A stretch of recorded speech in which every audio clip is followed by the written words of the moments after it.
there, and welcome to a brand new episode of Delivering Marketing Joy. I am your host, Kirby Hassman, and joining me today is a brand new guest, a brand new rock star. I'm so excited to have him here. He's the author of The Rule of 26. He's also the CEO of Buzzworthy Integrated Marketing. His name's Michael Buzinski. So welcome. Thanks so much for being here. Thank you, Kirby. It's good to be here. Absolutely. So I want to dive right in. I'm super curious about this book that you've written. It's called The Rule of 26. And obviously you've authored that based on increasing website revenue. Love it. You got the little visual representation.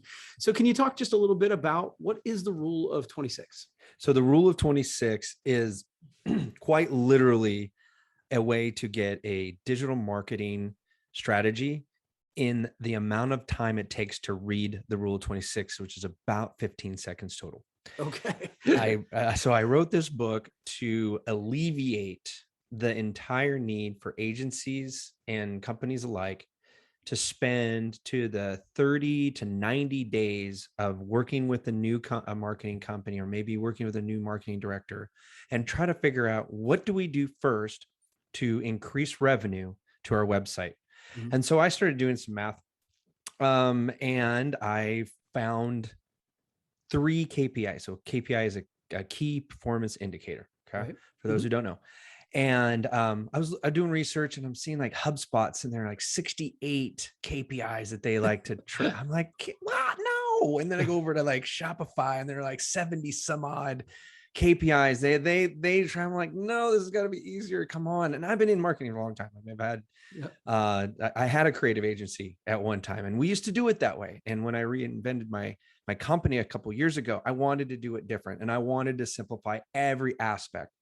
And the strategy aspect was the one that I could just not find a marketer who would just cut to the chase, boil it down. What is going to move the needle the fastest? And so I found 3 KPIs that will do that. And then I discovered there's a compounding effect. So the Rule of 26, it states that if you increase your unique visitor to your websites, then increase by 26%.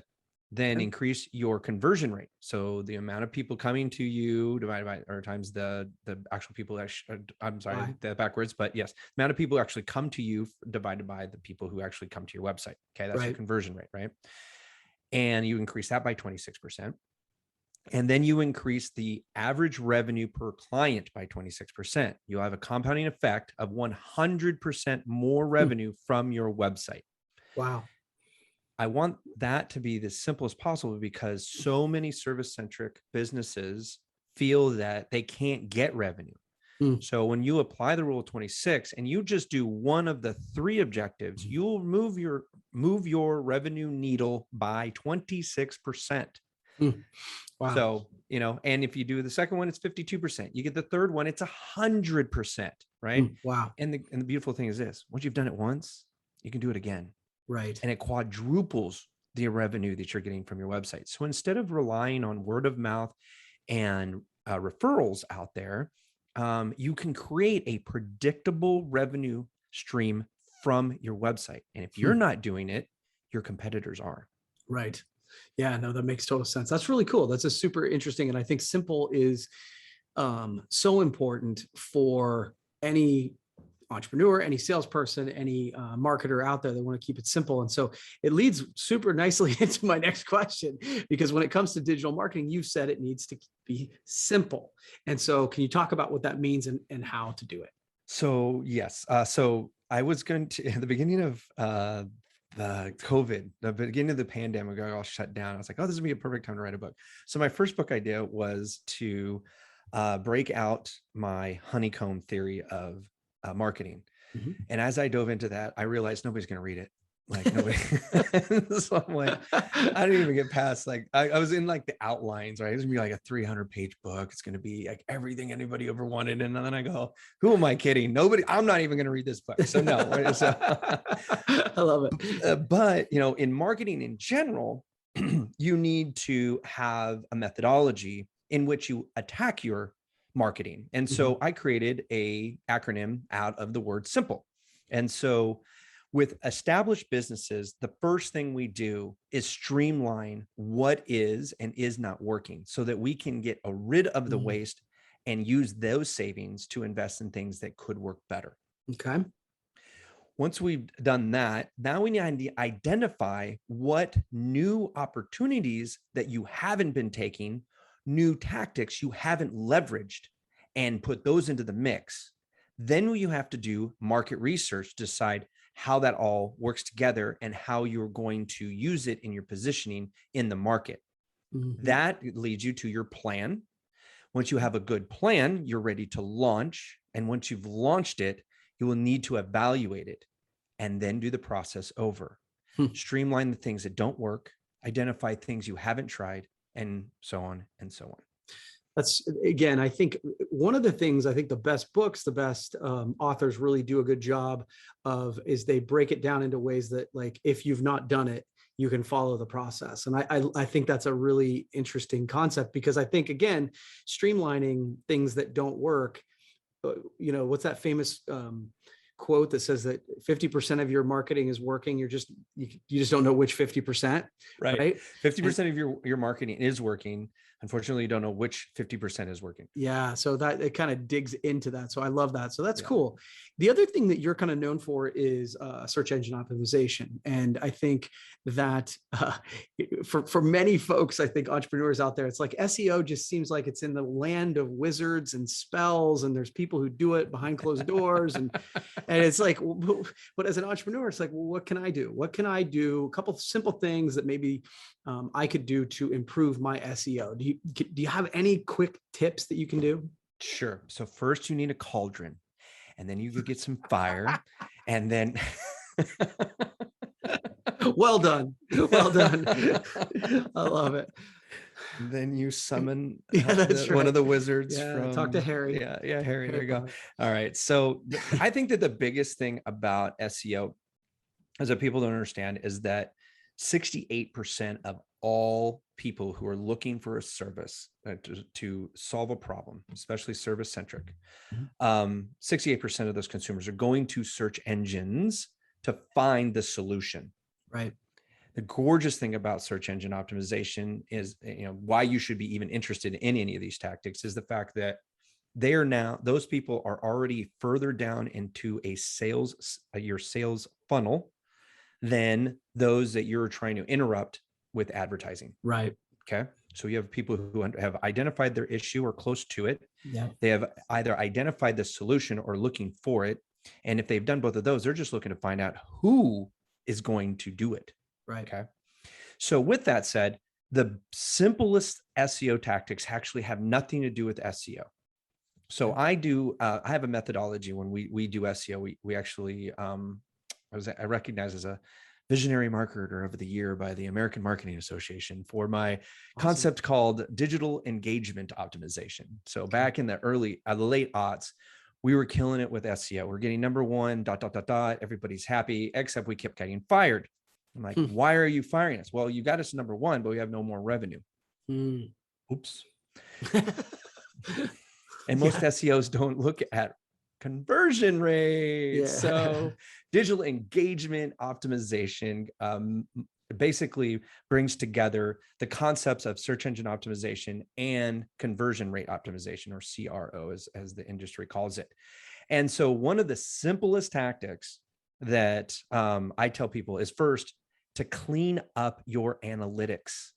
So many people do not turn on the filters in their analytics. And so when they're looking at numbers, they're looking at a lot of bots, and bots don't convert. So you don't know what your actual conversion rate is. Okay. You also don't know how much human activity you have on your website. If you don't know those two things, how are you going to make anything else better? Right. Right. So then once you have done that, then you got to start looking at your site speed. Right now, Google is on this rampage. I say rampage. They basically have brought in mobile first indexing. Okay. Mobile first indexing basically says they're going to look at your mobile version of your website before and possibly only your desktop. Now, folks like me, who most of our potential clients are not looking at ours, means that even though we know that only 23% of our potential clients are going to find us through their mobile phone, I still have to make my mobile version of my website optimized. Yeah. And the number one optimization piece is speed. Hmm. So a couple of things you need to think about.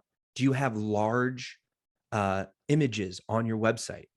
Are they optimized for fast loading? Have you done priority loading? If you don't know how to do it, get your webmaster to do it. If you don't have a webmaster, obviously you can give me a call. I'll help you out. But then the next thing is the one thing that a lot of people do, a lot of small business do, is they get the cheapest hosting that they could possibly get. Right. Okay. And I used to be a GoDaddy seller, and so we would sell that cheap $9.99 hosting, and now you can get Bluehost for like $4.99 and all that stuff. Problem is that you're going to get what you pay for. Right. And if you have a sluggish host, that means your website's going to load slowly, Right. which is going to hurt your SEO right off the bat, because Google looks at your speed fastest. Because why? There's not everybody has lightning speed 5G phones that can download all of the garbage that your non-optimized website is offering it, right? Yeah. So those are like your big three, right? That's just awesome. Right there. But a couple other ones real quick. This can get a little more technical. So, like, again, get a professional if you don't know. Don't try to figure it out yourself, because you'll just spend your time spinning wheels. But make sure that you have indexed your website with Google by giving them a sitemap. And now they have XML maps as well. And so you want to make sure that they have those. I go through that in my book, and I do offer free ways of getting that taken care of. Cool. After that, then we start getting into the content and your flow and all the other things right there. But those are simple things when it comes to SEO. I mean, some people are going to go, "What did he just talk about?" And I'm going to be like, "Oh, sorry," but that's my job. Yeah. Right. But that's what I like about it, though, is those are foundational. Like, so many times when you talk to people about SEO, people will talk about, words being rich in SEO and all this stuff. And you didn't talk about any of that. It's got to be, you've got to have the foundation of your website built before you can do any of that. So that makes a ton of sense. I like that. Okay, well, cool. So final question for you. I'm curious, you mentioned earlier in the interview, you've been doing this for a long time. You kind of redone your vision for the company. So what's your favorite part of working with businesses that need help in their digital marketing? The results. Oh my gosh. It's so fun to do case studies with clients. I had one just recently came on. It's called Rented Truck Driver, and it's a very niche. And basically you can hire his folks to drive your rented truck, like your U-Haul or Penske or anything like that when you're driving, and, single parents have kids they got to take care of, and a 24-foot truck is just not something that you can, just do multitasking and everything else like that. Right. And so I'm like, this is actually pretty cool. I'd never heard of this, type of thing. So he's competing up against U-Haul, Penske, Mayflower, all the moving companies and the rental truck companies for the same keywords, because the only time you're going to find him and even understand what he does is during that process of figuring out how you're going to move. Right. And they brought us on, and I told him, I says, listen, man, it's going to take 3 to 6 months for us to be able to get you the type of measurable results that's going to be moving your needle, in this realm. I mean, some of these keywords have hundreds of thousands of searches a month. So you have a lot of work to do when you have that much volume. Okay. It's a much different, a higher contrast compared to, say, something that has a few hundred, which for a lot of small businesses, hey, if I could get a percentage of a few hundred, you've just moved my needle. All right. That type of thing. But for him, it's a numbers game. Okay. But within 60 days, 2 months, we had moved seven of his profitable keywords from the second and third to number one. We had moved 17 new keywords to the first page. We had one keyword that had over 35,000 searches a month, jumped 7 pages. You know how excited I am to get on the phone and brag about how much money I'm making somebody? Yeah, that's pretty cool. The next thing it is, you know what? I've been dabbling in my Google ads here. Can you do something with that too? And so then it's like, yes. And, so that, to me, the results, and being a results driven marketer, I've always struggled with the the glamour of big agencies. We making it pretty. It's going to take us 6 months to do it. And then we'll start looking at the results a year and a half from now, type of thing. And some companies, that's the trajectory they want to go. And I'm like, there's plenty of them out there for you. But I work with SMBs because guess what? SMBs are the backbone of our economy. And if you ever want to see the closure of the distance between the haves and have-nots, you need to build back up your middle class. And guess who employs the middle class? Small businesses. 99% of all the new jobs that are created in this country are done by small, medium-sized businesses. So my mission is to be a part of that solution. And so when I'm creating those numbers for my clients, I am achieving my mission. That's awesome. That's awesome. Well, I really appreciate you taking the time, Buzz. Just real quickly before I let you go, where can they find the Rule of 26 and find you? I made it super easy. I put everything on my website. Okay, good call. There you go. So it's buzzworthy.biz. And any of your listeners want to check out the book, there is a link to the Amazon there. If you just download the ebook and email me a screenshot of your receipt for the ebook, I will send you a free signed copy to wherever you want. Email that to buzz, B-U-Z-Z, at buzzworthy.biz. That's BUZZWORTHY.biz. Beautiful. Well, thank you so much. I really appreciate you taking the time. This has been fun, and we'll have to do it again sometime. Okay. Definitely, Kirby. I'd love to come back. All right. Well, that's going to wrap up this edition of Delivering Marketing Joy. We'll see you next time.